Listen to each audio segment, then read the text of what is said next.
Deeggarsi raayyaa ittisa biyyaa birmadummaa biyyaa kabachiisuuf aarsaa lubbuu kaffalaa jiruuf karaa adda addaan taasifamaa jiru cimee itti fufeera. Bu'uuruma kanaan Yuunivarsiitiin Finfinnee hospitaala koompireensii fi ispeeshaalaayizidii raayyaa ittisa biyyaa magaalaa Bishooftuutti argamuuf konkolaataa dabalatee deeggarsa garaagaraa taasiseeraaf. Sagantaa walharkaa fuudhiinsa meeshaalee kana irratti haasaa kan taasisan pirezidaantii Yuunivarsiitii Finfinnee Piroofeesar Xaasoo Walda'aannaa raayyaa ittisa biyyaaf deeggarsa taasisuun birmadummaa ofii kabachiisuu ta'uu dubbataniiru.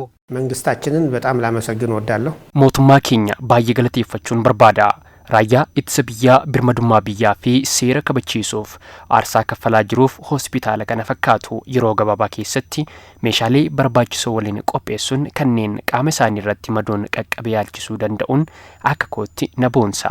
Raayyaa ittisa biyyaaf deeggarsa taasisuu jechuun of deeggaru jechuudha. Biyya keenyas gadda keessaa baafnee jechuudha. Kanaaf Yuunivarsiitiin Finfinnee waan qabu hundaan raayyaa ittisaa cinaa dhaabbachuun deeggarsa adda waraanaa deemanii waraanuu irraa hin xiqqaanne hojiiwwan hedduu hojjechaa jira.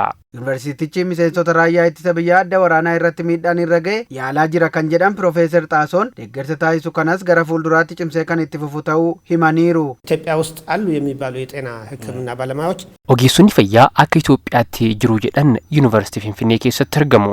Kanaaf Yuunivarsiitiin Finfinnee adda durummaan ergama kana fudhatee deeggarsa barbaachisu hanga dhumaatti hospitaalli kunis karaa hundaan hanga of danda'utti dadhabne nuffine utuu hin jedhin deeggarsa barbaachisu taasisuuf carraa kanaan waadaa seenaa. Ajajaa olaanaan hospitaala koompireensii fi ispeeshaalaayizidii raayyaa ittisa biyyaa Birgaadir Jeneraal Tagany Lataa gama isaaniin deeggarsa taasifameef galateeffatanii ogeessonni fayyaa miseensota raayyaa ittisa biyyaa adda waraanaatti miidhamaniif yaalii fi kunuunsi taasisaniif kan dinqisiifatamu ta'uu dubbataniiru. በሕግ ማስከበርና በሕሊና ዘመቻ የተጎዱ ጀግኖች miseensota gootota raayyaa ittisa biyyaa birmadummaa biyyaa kabachiisuu irratti miidhaan irra ga'eef tajaajila yaalaa kennuuf adda durummaadhaan Yuunivarsiitiin Finfinnee hospitaalli Xuqur Ambassaa keessumaa immoo dameen yaalaa wal'aansa lafee gaheen baatan guddaa waan ta'eef seenaan kan isaan yaadatudha galateeffachuun barbaada. Haaluma wal fakkaatuun ministeerri dhimma dubartootaa fi hawaasummaa dhaabbata tola oolaa Addis Guzoo jedhamu waliin ta'uun meeshaalee tilmaamaan birrii 400,000 ol baasan hospitaalichaaf deeggarsa taasiseera.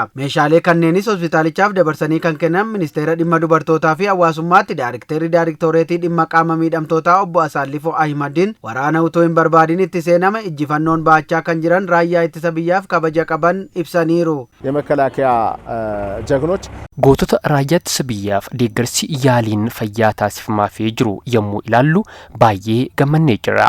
Nutis qaama kanaa ta'uun keenyaa fi dhimma kanarratti hirmaachuun keenya akka ministeera dhimma dubartootaa fi hawaasummaatti gammachuu guddaatu nutti dhaga'ama. Oduu kan biraatiin namni dhuunfaa obbo Girmaachuu Asaffaa jedhaman hiriyoota isaanii qindeessuun qarshii 100,000 ol walitti qabanii deeggarsa garaagaraa raayyaa ittisa biyyaatiif taasisaniiru.